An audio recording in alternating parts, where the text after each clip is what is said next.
மறுநாள் காலையில் உதயசூரியனுடைய செங்கிரணங்கள் வந்தியத்தேவனை தட்டி எழுப்பின. உறக்கம் நீங்கிய பிறகும் சுய உணர்வு வருவதற்கு சிறிது நேரம் பிடித்தது. அவன் மேல் விழுந்தது சூரிய வெளிச்சமா அல்லது கலங்கரை விளக்கின் ஒளியா என்று தெளிவதற்கு சிறிது நேரம் பிடித்தது. முதல் நாள் இரவு அனுபவங்களில் எது உண்மை எது கனவு என்று எண்ணி பார்த்தபோது அவனுக்கு ஒரே குழப்பமாயிருந்தது. வீட்டில் பெரியவரின் மனைவியும் அவருடைய மருமகளும் மட்டுமே இருந்தார்கள். பெரியவர் குழகர் கோயிலுக்கு புஷ்ப கைங்கரியம் செய்வதற்காக போயிருப்பதாக அவர்கள் சொன்னார்கள். பூங்குழலியை பற்றி அவர்களிடம் விசாரிக்க வந்தியத்தேவனுக்கு தைரியம் வரவில்லை. அவர்கள் அளித்த காலை உணவை அருந்திவிட்டு சுற்றுமுற்றும் கண்களை செலுத்தி தேடி பார்த்தான். பூங்குழலி எங்கும் அகப்படவில்லை. ஆலயத்துக்கு போய் பார்க்கலாம் என்று போனான். அங்கே அவள் தந்தை இருந்தார். கோயிலை சுற்றியிருந்த மரங்களிலிருந்து பூஜைக்குரிய புஷ்பங்களை கொய்து கொண்டிருந்தார். மலர்களை தொடுத்து மாலையாக்குவதற்கு சில நாள் பூங்குழலி வருவதுண்டு என்றும் ஆனால் இன்றைக்கு வரவில்லை என்றும் கூறினார். எங்கேயாவது காட்டில் மான்களை துரத்தி கொண்டிருப்பாள் அல்லது கடற்கரையோடு திரிந்து கொண்டிருப்பாள். அவளை தேடி பிடித்து கேட்டுப்பார். தம்பி, ஒரு விஷயத்தில் ஜாக்கிரதையாக இரு. அவள் பொல்லாதவள். தவறான அர்த்தம் செய்து கொள்ளும்படியாக அவளிடம் ஏதாவது சொல்லிவிடாதே.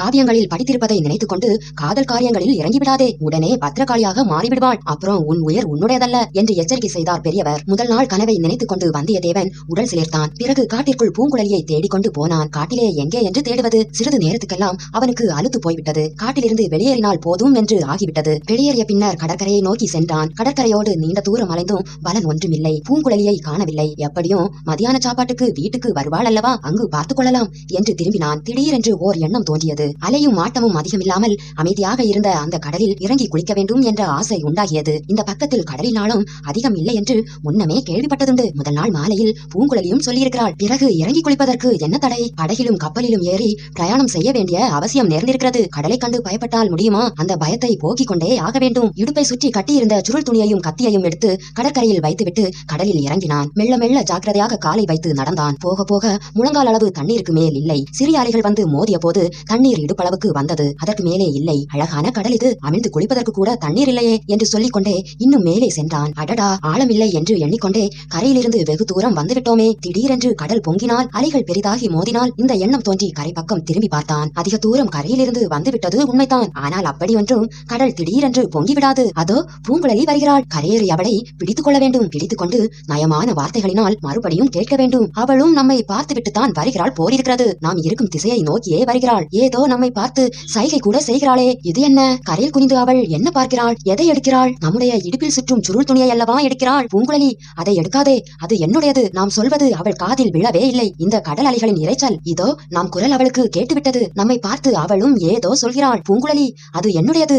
எடுக்காதே. சொன்னால் கேட்க மாட்டாயா? உன் உடைமை போல் கையில் எடுத்துக்கொண்டு நீ பாட்டுக்கு போகிறாயே. வந்தியத்தேவன் கரையை நோக்கி ஓட ஆரம்பித்தான். ஒரு தடவை பூங்குழலி அவனை திரும்பி பார்த்தாள். பிறகு அவளும் ஓடத் தொடங்கினாள். மீண்டும் கலங்கரை விளக்கமும் இருந்த பக்கத்துக்கு எதிர்பக்கமாக காட்டை நோக்கி ஓடினாள். இவள் துஷ்ட பெண்ணா அல்லது வெறும் பைத்தியமா? இந்த பைத்தியத்திடமிருந்து நமது அரைச்சுருளை எப்படியும் வாங்கியாக வேண்டுமே. 2 தடவை கடலில் இடறி விழுந்து ஒரு வாய் உப்பு தண்ணீரும் குடித்துவிட்டு வந்தியத்தேவன் மெதுவாக கரையேறினான். பிறகு அந்த பெண்ணை தொடர்ந்து ஓடினான். ஓட ஓட அவளுடைய ஓட்டத்தின் வேகம் அதிகமாகியது. சற்று தூரத்தில் 50-60 மான்களின் கூட்டம் ஒன்று ஓடியது. மான்கள் மிரண்டு பாய்ந்து ஓடுவது, தாவி தாவி குதித்து ஓடுவது என்ன அழகான காட்சி! இதோ இந்த பெண் குதித்து குதித்து ஓடுகிறாளே. இதுவும் அந்த மான்களின் ஓட்டத்தை விட அழகில் குறைவா இல்லை. இம்மாதிரி இயற்கையாகவும் தற்செயலாகவும் வாழும் பெண்களின் அழகு அழகே அழகுதான். ஆனால் இதையெல்லாம் அவளிடம் சொல்லக்கூடாது. சொன்னால் காரியம் கெட்டு போய்விடும். பெரியவர் தான் எச்சரித்திருக்கிறாரே.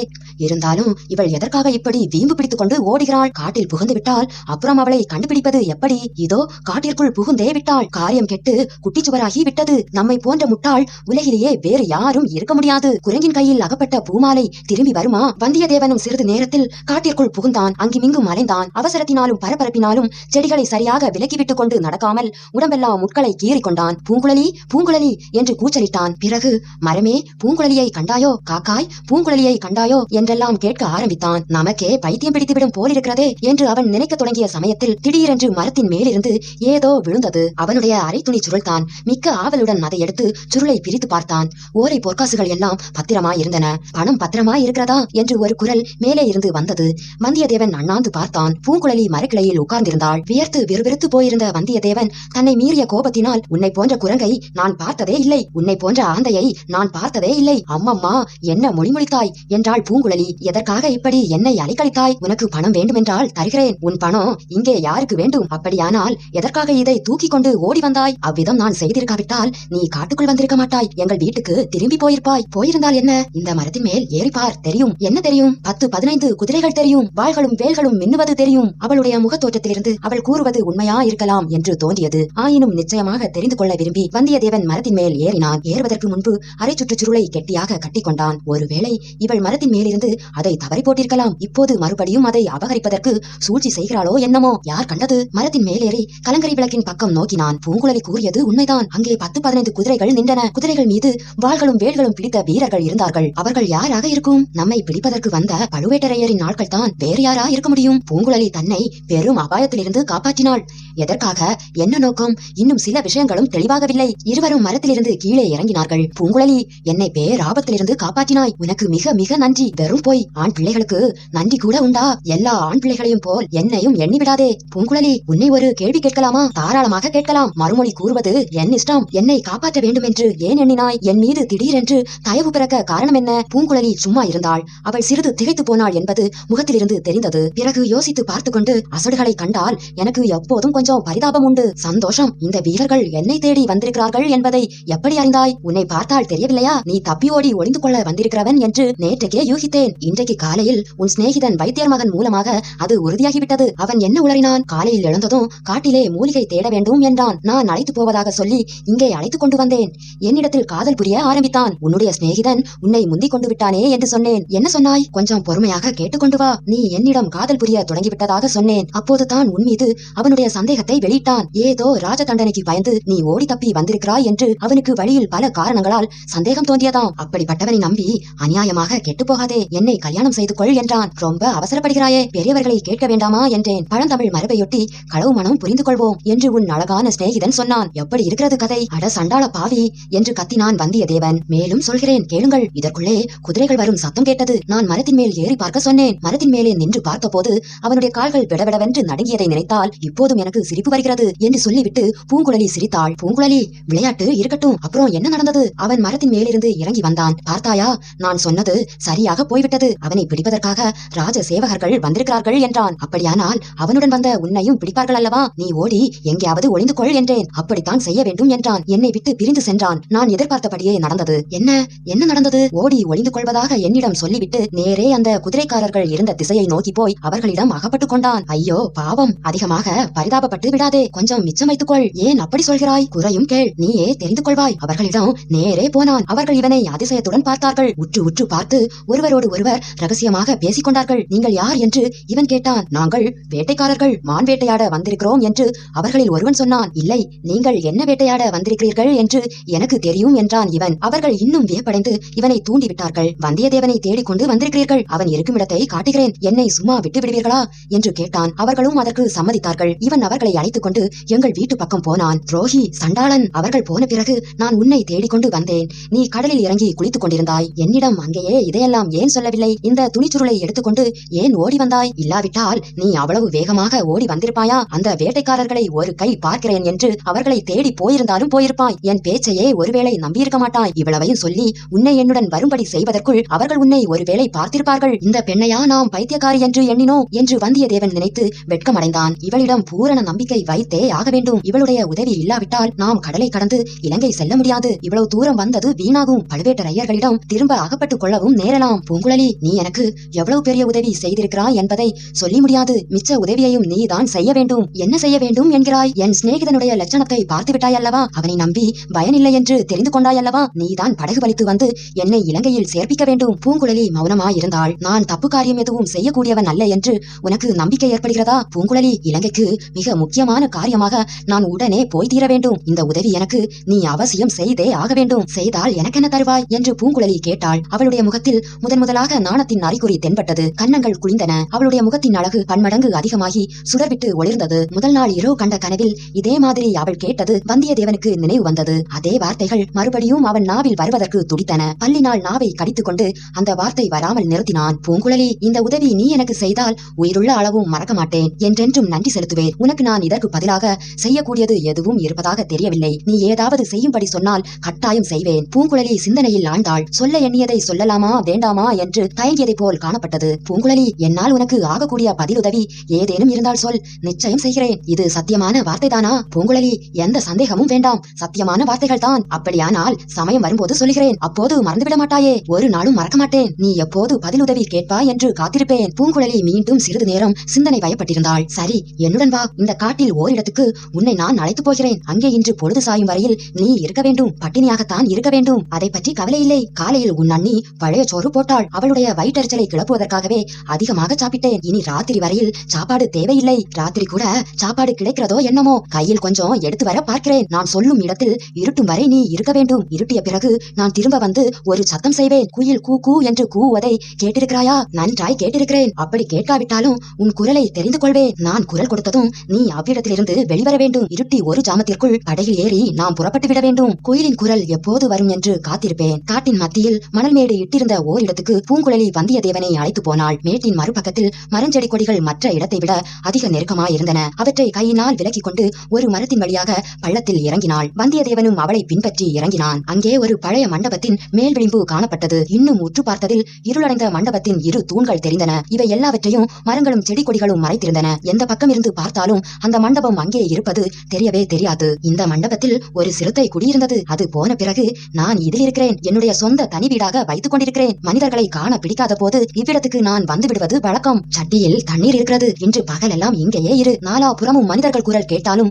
குதிரைகள் ஓடும் சப்தம் கேட்டாலும் வேறு என்ன தடபுடல் நடந்தாலும் நீ வெளியில் தலை காட்ட வேண்டாம். மேட்டில் மேல் ஏறி பார்க்க வேண்டாம் என்று பூங்குழலி கூறினாள். இருட்டிய பிறகும் இங்கேயே இருக்க சொல்கிறாயா? காட்டு மிருகம் புலி சிறுத்தை ஏதாவது வந்தால் என்ன செய்வது என்று வந்தியத்தேவன் கேட்டான். புலி சிறுத்தை இங்கே ஒன்றும் இப்போது இல்லை. வந்தால் நரியும் காட்டு பன்றியும் வரும். நரிக்கும் பன்றிக்கும் பயப்பட மாட்டாயே? பயம் ஒன்றும் இல்லை. இருட்டில் வந்து மேலே விழுந்தால் என்ன செய்வது? கையில் வேல் கூட இல்லை. வீட்டில் வைத்து விட்டேன். இந்த ஆயுதத்தை வைத்துக்கொள் என்று பூங்குழலி மண்டபத்தில் கிடந்த ஓர் ஆயுதத்தை எடுத்துக் கொடுத்தாள். அது ஒரு விசித்திரமான ஆயுதம். இருபுறமும் வாள் போல் கூர்கூரான முட்கள் இருந்தன. முட்கள் இரும்பை விட கெட்டியாய் இருந்தன. இது என்ன ஆயுதம்? எதனால் செய்தது என்று வந்தியத்தேவன் கேட்டான். இது ஒரு மீனின் வாள். இந்த மண்டபத்தில் குடியிருந்த சிறுத்தை என் மீது பாய வந்த போது இதனால் அடித்துத்தான் அதை கொன்றேன் என்றாள் பூங்குழலி. அன்று பகற்பொழுது வந்தியத்தேவனுக்கு எளிதில் போய்விட்டது. பாதி நேரத்துக்கு மேல் தூங்கி கழித்தான். விழித்திருந்த நேரமெல்லாம் பூங்குழலியின் விசித்திர சுபாவத்தை பற்றி எண்ணுவதில் சென்றது. என்ன அதிசயமான பெண்! எவ்வளவு இனிய சரளமான பெயர்! ஆனால் சுபாவம் எவ்வளவு கடுமையானது! கடுமை மட்டும்தானா? அதில் இனிமையும் கலந்துதான் இருக்கிறது. சிறுத்தையை அடித்துக் கொன்ற காரியத்தை பற்றி எவ்வளவு சர்வசாதாரணமாக கூறினாள்! இவ்வளவுடன்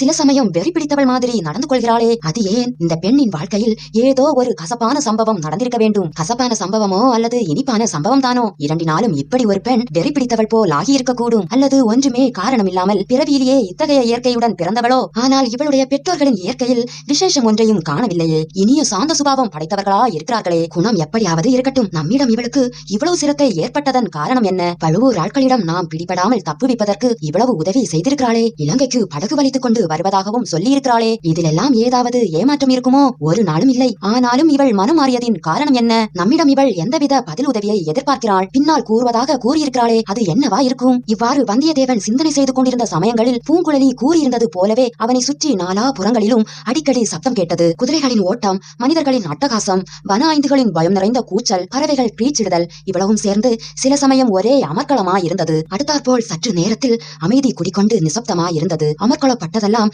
தன்னை தேடி பிடிப்பதற்காகத்தான் என்று வந்தியத்தேவன் உணர்ந்தான். வைத்தியரின் மகன் செய்த துரோகமும் அவனுடைய மனதில் அடிக்கடி வந்து கொண்டிருந்தது. முட்டாள் பூங்குழலியிடம் அதற்குள் காதல் கொண்டு விட்டதாக அவனுக்கு எண்ணம் போல் இருக்கிறது. சிறிய குட்டையிலுள்ள தண்ணீர் பெண் குதிரையின் மீது காதல் கொண்டது போலத்தான் பெண் சிங்கத்தை ஒரு சுண்டலி கல்யாணம் செய்து கொள்ள எண்ணிய கதைத்தான். ஆனாலும் அவனுடைய முட்டாள்தனத்தை இந்த பெண் எப்படி பயன்படுத்தி கொண்டு விட்டாள்? அவனுடைய மனதில் எவ்விதம் பொறாமை கனலை மூட்டிவிட்டாள். அரை நாளிகை நேரத்தில் அவனை துரோகியாக்கி விட்டாளே. பெண்மையின் சக்தி அபாரமானதுதான். வந்தியத்தேவா, ஒன்று மட்டும் நீ ஒப்புக்கொள்ளத்தான் வேண்டும். நீ உன்னை வெகு கெட்டிக்காரன் என்று எண்ணியிருந்தாய். தந்திர மந்திர சாமர்த்தியங்களில் உனக்கு இணை யாரும் இல்லை என்று இருமாந்திருந்தாய். ஆனால் இந்த நாகரிகம் அறியாத காட்டுமிராண்டி பெண் உன்னை தோற்கடித்து விட்டாள். கடலில் இறங்கி குளித்துக் கொண்டிருந்த உன்னை இந்த மறைந்த மண்டபத்தில் கொண்டு சேர்ப்பதற்கு அவள் கையாண்ட உத்தியை என்னவென்று சொல்வது? அப்படி அவள் உன் அரைச்சுற்றுச் சுருளை எடுத்துக்கொண்டு ஓடி இருக்காவிட்டால் இத்தனை நேரம் என்ன ஆகியிருக்கும்? பழுவூர் ஆட்களிடம் நீ சிக்கியிருப்பாய். காரியம் அடியோடு கெட்டுப் போயிருக்கும். இனி எப்போதும் இம்மாதிரி அஜாக்கிரதையாக இருந்துவிடக் கூடாது என்று வந்தியத்தேவன் மனதில் எண்ணிக்கொண்டான். மேற்கு கடலில் சூரியன் அஸ்தமித்தது. கோடிக்கரையில் இதுவோர் அற்புதமான காட்சி. வந்தியத்தேவனுக்கு மண்டபத்தை மூடியிருந்த மணல் திட்டின் மேல் ஏறி சூரியன் கடலில் மறையும் காட்சியை பார்க்க ஆவல் உண்டாகியது. அதை பிரயாத்தனப்பட்டு அடக்கிக் கொண்டான். நாலாபுறமும் இருள் சூழ்ந்து வந்தது. மறைந்த மண்டபத்தில் முன்னமே குடிக்கொண்டிருந்த இருள் பன்மடங்கு அதிகமாகியது. வந்தியத்தேவனால் அங்கே மேலும் இருக்க முடியவில்லை.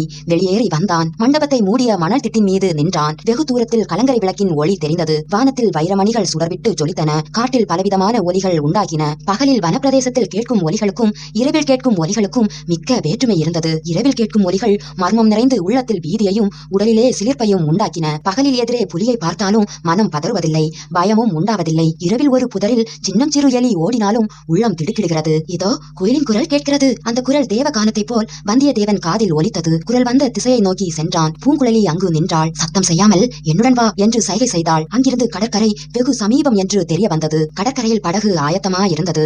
அதில் பாய்மரமும் பாயும் அதை கட்டும் கயிறும் சுருட்டி வைக்கப்பட்டிருந்தன. படகிலிருந்து 2 மூங்கில் களிகள் நீட்டிக் கொண்டிருந்தன. அந்த மூங்கில் களிகளின் முனையில் ஒரு பெரிய மரக்கட்டை பொருத்தி கட்டப்பட்டிருந்தது.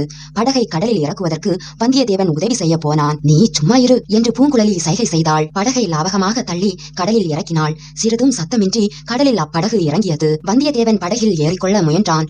சற்று பொறு, கொஞ்சம் தூரம் போன பிறகு நீ ஏறிக்கொள்ளலாம் என்று பூங்குழலி மெல்லிய குரலில் கூறிவிட்டு படகை பிடித்து இழுத்துக்கொண்டே போனாள். வந்தியத்தேவன் தானும் உதவி செய்ய எண்ணி படகை தள்ளினான். படகு நின்று விட்டது. நீ சும்மா வந்தால் போதும் என்றாள் பூங்குழலி. கரையோரத்தில் அலைமோதும் இடத்தை தாண்டிய பிறகு இனிமேல் படகில் ஏறிக்கொள்ளலாம் என்று சொல்லி அவள் முதலில் ஏறிக்கொண்டாள். வந்தியத்தேவனும் தாவி ஏறினான். அப்போது படகு அதிகமாக ஆடியது. அந்த ஆட்டத்தில் வந்தியத்தேவன் கடலில் விழுந்து விடுவான் போல் தோன்றியது. சமாளித்துக் கொண்டு உட்கார்ந்தான். ஆயினும் அவனுடைய நெஞ்சு படபடவென்று அடித்துக் கொண்டது. இனிமேல் ஏதாவது பேசலாம் அல்லவா என்று வந்தியத்தேவன் கேட்டான். நன்றாக பேசலாம், உனக்கு நடுக்கம் நீங்கி இருந்தால் பேசலாம் என்றாள் பூங்குழலி. நடுக்கமா?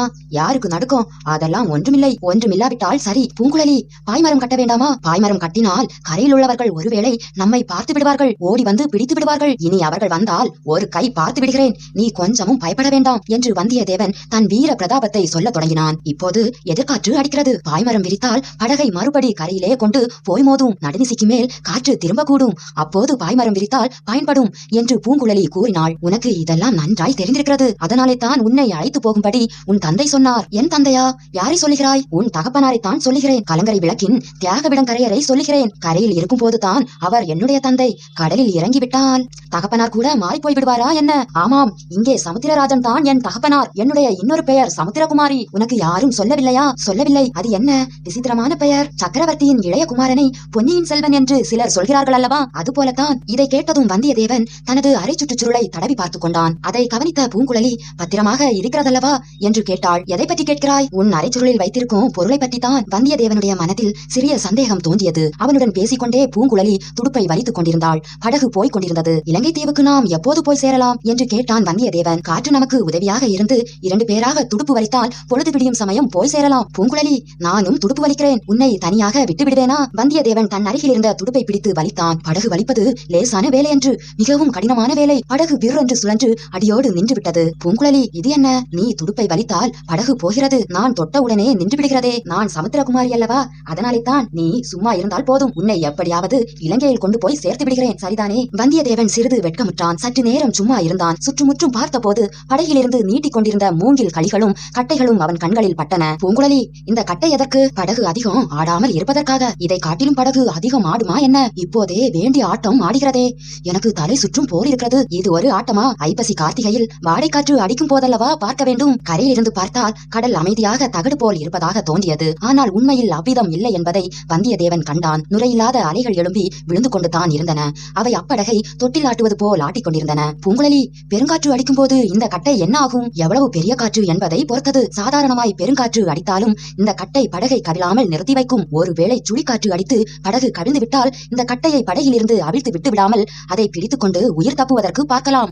ஐயோ, காற்றில் படகு கவிழ்ந்து விடுமா என்ன? சுழிக்காற்று அடித்தால் பெரிய பெரிய மரக்கலங்கள் எல்லாம் சுக்கு நூறாகிவிடும். இந்த சிறிய படகு எம்மாத்திரம்? பூங்குழலி, சுழிக்காற்று என்றால் என்ன? இது கூட தெரியாதா? ஒரு பக்கமிருந்து அடிக்கும் காற்றும் இன்னொரு பக்கத்திலிருந்து அடிக்கும் காற்றும் மோதி கொண்டால் சுழிக்காற்று ஏற்படும். இங்கே தை மாசி மாதங்களில் கொண்டல் காற்று அடிக்கும். அப்போது அபாயமே இல்லை. சுலபமாக கோடிக்கரைக்கும் இலங்கைக்கும் போய் வரலாம். இரவோடு இரவாக போய்விட்டு திரும்பலாம். வைகாசியிலிருந்து சோழ காற்று அடிக்கும். சோழ காற்றில் இங்கிருந்து இலங்கை போவது கொஞ்சம் சிரமம். இப்போது சோழ காற்றுக்கும் வாடை காற்றுக்கும் இடையில் உள்ள காலம். கடலில் சில சமயம் காற்றும் மோதிக்கொள்ளும். மத்தினால் தயிர் கடைவது போல் காற்று கடலை கடையும். மலை போன்ற அலைகள் எழும்பி விழும். கடலில் பிரமாண்டமான பள்ளங்கள் தென்படும். அப்பள்ளங்களில் தண்ணீர் கரகரவென்று சுழலும். அந்த சுழலில் படகு அகப்பட்டுக் கொண்டால் அதோ கதிதான். வந்தியத்தேவனுக்கு திடீரென்று மனதில் ஒரு திகில் உண்டாகியது. அத்துடன் ஒரு சந்தேகமும் உதித்தது. ஐயோ, நான் வரவில்லை, என்னை கரையிலே கொண்டு போய் விட்டுவிடு என்று கத்தினான். என்ன உளறுகிறாய்? பேசாமல் இரு. பயம் இருந்தால் கண்ணை மூடிக்கொள், இல்லாவிட்டால் படுத்து தூங்கு. வந்தியத்தேவனுடைய சந்தேகம் இப்போது உறுதிப்பட்டது. நீ பெரிய மோசக்காரி. என்னை கடலில் மூழ்க அடிப்பதற்காக அழைத்து போகிறாய். நான் தூங்கினால் உன் காரியம் மிகவும் சுலபமாகும் என்று பார்க்கிறாய். இது என்ன பைத்தியம்? எனக்கு ஒன்றும் பைத்தியம் இல்லை. படகை திருப்புகிறாயா இல்லையா? திருப்பாவிட்டால் கடலில் குதித்து விடுவேன். தாராளமாய் குதி. ஆனால் குதிப்பதற்கு முன்னால் பொன்னியின் செல்வனுக்கு நீ எடுத்து போகும் ஓலையை என்னிடம் கொடுத்து விடு. அந்த ஓலையை பற்றி உனக்கு எப்படி தெரிந்தது? உன் இடுப்பில் சுற்றியிருக்கும் சுருளை அவிழ்த்து பார்த்ததில் தெரிந்தது.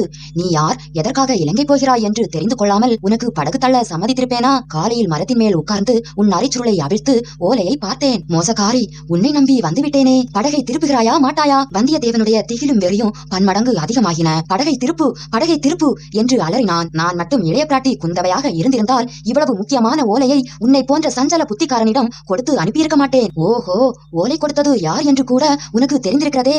நீ வஞ்சகி என்பதில் சந்தேகமில்லை. படகை திருப்புகிறாயா, கடலில் குதிக்கட்டுமா? தாராளமாய் குதித்துக்கொள் என்றாள் பூங்குழலி. வெறிகொண்ட வந்தியத்தேவன் தொப்பென்று கடலில் குதித்தான். கரையோரத்தில் இருந்தது போல் தண்ணீர் கொஞ்சமாக இருக்கும் என்று எண்ணி குதித்தான். அதற்குள்ளே படகு ஆழமான கடலுக்கு வந்துவிட்டது என்பதை அவன் அறியவில்லை.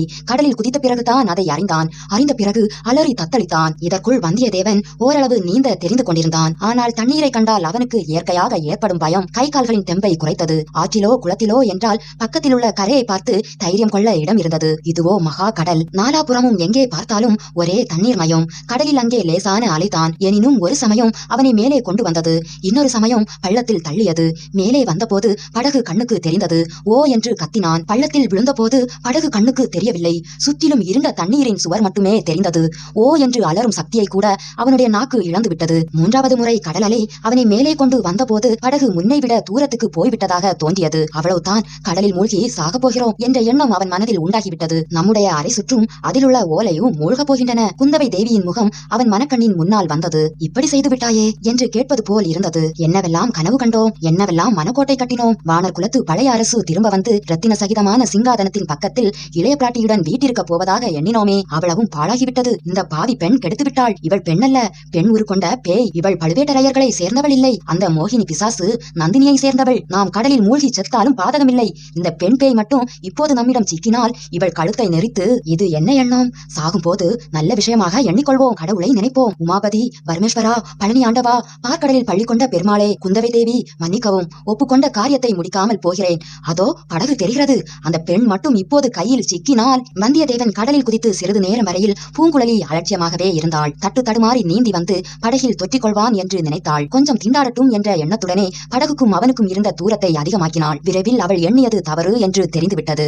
இவனுக்கு நன்றாக நீந்த தெரியவில்லை. அதோடு பயமும் அடைந்து விட்டான். அவன் அலர்வது விளையாட்டுக்கன்று. உண்மையான பயத்தினாலே தான். இன்னும் சற்று போனால் உப்பு தண்ணீரை குடிக்க தொடங்கி விடுவான். மூழ்கியும் போய்விடுவான். பிறகு அவனுடைய உடலை கண்டுபிடிக்கவும் முடியாது. தவறு அல்லவா செய்துவிட்டோம். விளையாட்டு விபரீதமாக முடிந்துவிடும் போலிருக்கிறதே. அக்கறை போகும் வரையில் நாம் வாயை மூடிக்கொண்டு இருந்திருக்க வேண்டும். அவனுடைய ரகசியம் நமக்கு தெரியும் என்று காட்டிக்கொண்டிருக்க கூடாது. அதற்குள்ளே அவசரப்பட்டு விட்டோம். ஆனாலும் இந்த முரடன் இப்படி செய்வான் என்று யாருக்கு தெரியும்? தண்ணீரை கண்டு இவன் இப்படி பயப்படுவான் என்று யார் கண்டது? அலை உச்சியில் வந்தியத்தேவன் அடுத்த தடவை தெரிந்தபோது பூங்குழலி படகை அவனை நோக்கி செலுத்தினாள். ஒரு நொடி பொழுதில் படகு அவனுக்கு அருகில் நெருங்கிவிட்டது.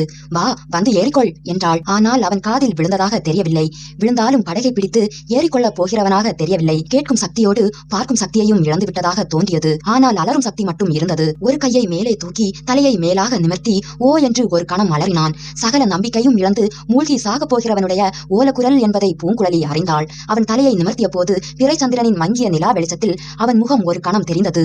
வெறி முற்றிய பைத்தியக்காரனின் முகம் போல் தோன்றியது. அவனாக வந்து படகில் ஏறிக்கொள்வான் என்று நினைப்பது வீண். நாம் தான் அவனை காப்பாற்றி படகில் ஏற்றியாக வேண்டும். நல்ல சங்கடத்தை நாமாகவே வரவழைத்துக் கொண்டோம். பெண் புத்தி பின் புத்தி என்று சொல்கிறார்களே, அது சரிதான். உடனே பூங்குழலி மிக பரபரப்புடன் சில காரியங்களை செய்தாள். படகில் கிடந்த பாய்மரம் கட்டுவதற்கான கயிற்றின் ஒரு முனையை படகிலிருந்து நீண்டிருந்த கட்டையில் சேர்த்து கட்டினாள். இன்னொரு முனையை தன் இடுப்போடு சேர்த்து கட்டிக்கொண்டாள். கடலில் குதித்தாள். வெகு லாவகமாக கைகளை வீசி போட்டு நீந்திக் கொண்டு போனாள். வந்தியத்தேவன் அருகில் சென்றாள். கையினால் தாவி பிடிக்கக்கூடிய தூரத்தில் நின்று கொண்டாள். வந்தியத்தேவனும் அவளை பார்த்து விட்டான். அவனுடைய முகத்திலும் கண்களிலும் பயங்கரமான கொலைவெறி தாண்டவமாடியது. பூங்குழலியின் உள்ளம் அதிவேகமாக இயங்கியது. நீந்த தெரியாதவர்களும் கை களைத்து தண்ணீரில் மூழ்கப் போகிறவர்களும் கடைசி நேரத்தில் என்ன செய்வார்கள் என்பது அவளுக்கு தெரிந்திருந்தது. தங்களை காப்பாற்றுவதற்காக யாராவது வந்தால் அப்படி வருகிறவர்களின் தோளையோ கழுத்தையோ கெட்டியாக பிடித்து விடுவார்கள். காப்பாற்ற வருகிறவர்களும் நீந்த முடியாமல் செய்து விடுவார்கள். உயிரின் மேலுள்ள ஆசையானது அச்சமயம் அவர்களுக்கு ஒரு யானையின் பலத்தை அளித்துவிடும். காப்பாற்ற வருகிறவர்களை இறுக்கி பிடித்து தண்ணீரில் அமுக்க பார்ப்பார்கள். அவர்களுடைய பயங்கர ராட்சத பிடியிலிருந்து விடுவித்துக் கொள்ளவும் முடியாது, நீந்தவும் முடியாது. இரண்டு பேருமாக சேர்ந்து கடலுக்கடியில் போக வேண்டியதுதான். இதையெல்லாம் நன்கு அறிந்திருந்த பூங்குழலி மின்னல் வேகத்தில் சிந்தனை செய்தாள். ஒரு தீர்மானம் செய்து கொண்டாள். உயிருக்கு மன்றாடி தத்தளித்துக் கொண்டிருந்த வந்தியத்தேவனை மேலும் சிறிது நெருங்கினாள். அவனுடைய தலைப்பக்கமாக வந்தாள். ஒரு கையினால் நீந்திக் கொண்டு இன்னொரு கையை இறுக்கி மூடி ஓங்கினாள். வந்தியத்தேவனுடைய முகத்தை நோக்கி பலமாக ஒரு குத்து குத்தினாள். மூக்குக்கும் நெற்றிக்கும் நடுவில் அந்த குத்து விழுந்தது. படகு வலித்து வலித்து கெட்டிப்பட்டிருந்த அவளுடைய கையினால் குத்திய குத்து வஜ்ராயுதம் தாக்கியது போல் வந்தியத்தேவனை தாக்கியது. அவனுடைய கண்கள் 10,000 துணுக்குகள் ஆகின. ஒவ்வொரு கண் துணுக்கிற்கு முன்னாலும் 1,00,000 மின்பொறிகள் ஜொலித்துக் கொண்டு பறந்தன. ஒவ்வொரு மின்பொறியிலும் சமுத்திரகுமாரியின் முகம் தோன்றி ஒரு பேய் சிரிப்பு சிரித்தது. 1000 10,000 லட்சம் பேய்களின் அகோரமான சிரிப்பின் ஒலியில் அவன் காது செவிடுபட்டது. அப்புறம் அவனுக்கு காதும் கேட்கவில்லை, கண்ணும் தெரியவில்லை.